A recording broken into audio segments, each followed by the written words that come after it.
നമസ്കാരം പ്രിയപ്പെട്ട പ്രേക്ഷകരെ, ദിനപത്രങ്ങളിലെ പ്രധാന വാർത്തകളിലേക്ക് ഏവർക്കും സ്വാഗതം. ഇന്ന് ഏപ്രിൽ 30 ബുധൻ.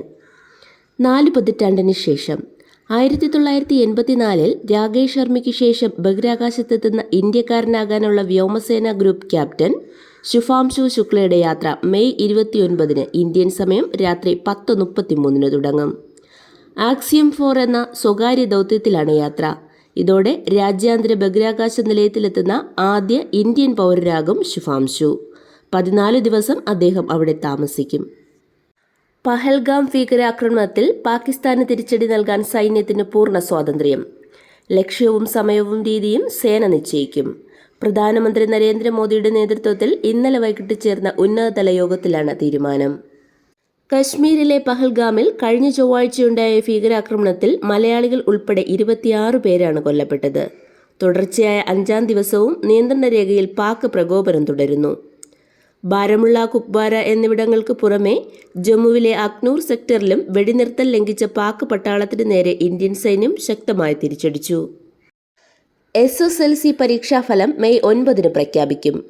THSLC, AHSLC ഫലങ്ങളും അന്ന് പ്രഖ്യാപിക്കും. മൂല്യനിർണ്ണയവും മാർക്ക് എൻട്രിയും പൂർത്തിയായെന്ന് മന്ത്രി ശിവൻകുട്ടി അറിയിച്ചു.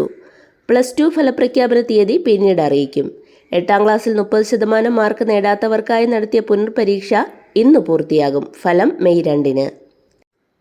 ICSE 10ാം ക്ലാസ്, ISC +2 പരീക്ഷാഫലം ഇന്ന് രാവിലെ 11 പ്രസിദ്ധീകരിക്കും. വിവാഹവേളയിൽ വധുവിന് കിട്ടുന്ന സ്വർണവും പണവും സ്ത്രീക്കുള്ള ധനമാണെന്നും അത് വധുവിൻ്റെ മാത്രം സ്വത്താണെന്നും ഹൈക്കോടതി. വധുവിന് കിട്ടിയ സാധനങ്ങൾക്ക് ലിസ്റ്റോ രേഖയോ ഇല്ലാത്തതിനാൽ നീതി നിഷേധിക്കപ്പെടുന്നുണ്ടെന്നും ഗാർഹിക പീഡന, സ്ത്രീധന പീഡന പരാതികളുടെയും വിവാഹമോചനത്തിൻ്റെയും ഘട്ടത്തിൽ ഉടമസ്ഥത തെളിയിക്കാനുള്ള പ്രായോഗിക ബുദ്ധിമുട്ട് മനസ്സിലാക്കി കോടതികൾ നീതി നടപ്പാക്കണമെന്നും ഡിവിഷൻ ബെഞ്ച് ഉത്തരവിട്ടു. വിവാഹമോചനത്തെ തുടർന്നുള്ള കേസിലാണ് ഹൈക്കോടതി വിധി. തിരുവനന്തപുരം ആമയിഴഞ്ചാൻ തോടിന്റെ പുനരുജ്ജീവനത്തിനായി കോർപ്പറേഷൻ രൂപീകരിച്ച വാർഡുതല ജനകീയ സമിതികൾ നിർജ്ജീവമായതോടെ വീണ്ടും മാലിന്യം കുമിഞ്ഞുകൂടി. മഴ മൂലം ഇവ ഒഴുക്കിൽപ്പെട്ട് റെയിൽവേ ട്രാക്കിന് സമീപം കമ്പിവലയിൽ അടിഞ്ഞു. പ്ലാസ്റ്റിക് കുപ്പികളും കവറുകളുമാണ് അടിഞ്ഞുകൂടിയത്. ദുർഗന്ധം വമിക്കുന്ന ഇവിടെ നിന്ന് പകർച്ചവ്യാധി ഭീഷണിയുമുണ്ട്. പലതവണ പരാതിപ്പെട്ടിട്ടും അധികൃതർ തിരിഞ്ഞു നോക്കുന്നില്ലെന്ന് നാട്ടുകാർ ആരോപിക്കുന്നു. ലോക സിനിമാ ഭൂപടത്തിൽ മലയാളത്തെ അടയാളപ്പെടുത്തിയ വിശ്രുത സംവിധായകനും ചലച്ചിത്ര വികസന കോർപ്പറേഷൻ ചെയർമാനുമായിരുന്ന ഷാജി എൻ കരുണിന് അന്ത്യാഞ്ജലി.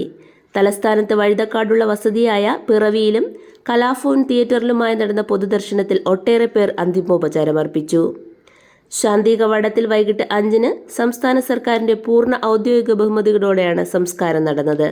മതപരമായ ചടങ്ങുകൾ ഒഴിവാക്കിയിരുന്നു.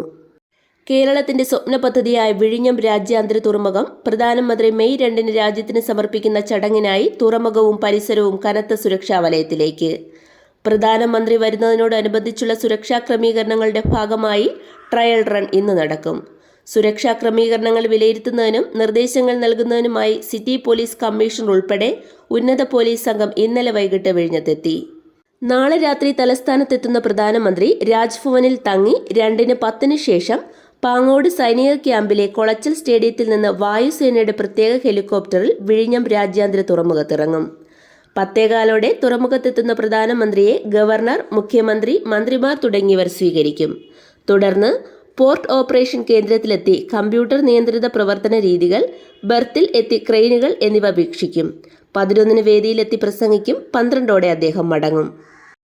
ശസ്ത്രക്രിയ അടക്കം മൃഗചികിത്സ വീട്ടുപടിക്കൽ ലഭ്യമാക്കാൻ മൃഗസംരക്ഷണ വകുപ്പ് 47 ബ്ലോക്കുകളിൽ നടപ്പാക്കുന്ന മൊബൈൽ വെറ്റിനറി യൂണിറ്റുകളുടെയും 12 ജില്ലാ കേന്ദ്രങ്ങളിലെ മൊബൈൽ സർജറി യൂണിറ്റുകളുടെയും ഫ്ളാഗ് ഓഫ് ഇന്ന് 11 ജിമ്മി ജോർജ് ഇൻഡോർ സ്റ്റേഡിയത്തിൽ മുഖ്യമന്ത്രി പിണറായി വിജയൻ നിർവഹിക്കും. ജീവൻ രക്ഷാ മരുന്നടക്കം ലഭ്യമാക്കും. ചികിത്സയ്ക്ക് ഫീസ് ഈടാക്കും. കാട്ടുപന്നി, കുരങ്ങ് തുടങ്ങി വൻതോതിൽ പെറ്റുപെരുകുന്ന വന്യജീവികളെ ക്ഷുദ്രജീവിയായി പ്രഖ്യാപിക്കാനുള്ള അധികാരം ഏറ്റെടുക്കാൻ സംസ്ഥാന സർക്കാർ നീക്കം നടത്തുന്നു. ഇവയെ ക്ഷുദ്രജീവികളായി പ്രഖ്യാപിക്കാൻ കേന്ദ്ര സർക്കാർ വിസമ്മതിച്ച സാഹചര്യത്തിലാണിത്. പുതിയ മാർപ്പാപ്പയെ തിരഞ്ഞെടുക്കുന്നതിനുള്ള കോൺക്ലേവിൽ 131 കർദിനാൾമാരാണ് പങ്കെടുക്കുകയെന്ന് വത്തിക്കാൻ സ്ഥിരീകരിച്ചു. മെയ് 7 ഉച്ചതിരിഞ്ഞ് 4:30 കോൺക്ലേവ് തുടങ്ങുക. പുതിയ മാർപ്പാപ്പയുടെ സ്ഥാനാരോഹണം മെയ് 3-ാം വാരം നടക്കുമെന്നാണ് പ്രതീക്ഷയെന്നും വത്തിക്കാൻ വൃത്തങ്ങൾ പറഞ്ഞു. ഇന്ന് അക്ഷയ തൃതീയ. സ്വർണ്ണവില എക്കാലത്തെയും ഉയർന്ന നിലവാരത്തിൽ നിൽക്കുമ്പോൾ തന്നെ അക്ഷയ തൃതീയ ദിനമായി ഇന്ന് മികച്ച വിൽപ്പന പ്രതീക്ഷിച്ച് സ്വർണ്ണാഭരണ വ്യാപാരികൾ. ബമ്പർ നറുക്കെടുപ്പൊഴികെ എല്ലാ ഗവൺമെന്റ് ലോട്ടറികളുടെയും ഒന്നാം സമ്മാനം 1 കോടി രൂപയും ടിക്കറ്റ് വില 50 രൂപയുമായി പരിഷ്കരിച്ചു. IPL ഡൽഹിക്കെതിരെ കൊൽക്കത്തയ്ക്ക് 14 റൺസ് ജയം. ചാമ്പ്യൻസ് ലീഗ് ഫുട്ബോൾ സെമിയിൽ ഇന്ന് Spanish club Barcelona Italian club Inter മിലാനെ നേരിടും. ഇതോടെ ഇന്നത്തെ ദിനപത്രങ്ങളിലെ പ്രധാന വാർത്തകൾ സമാപിക്കുന്നു. നന്ദി, നമസ്കാരം.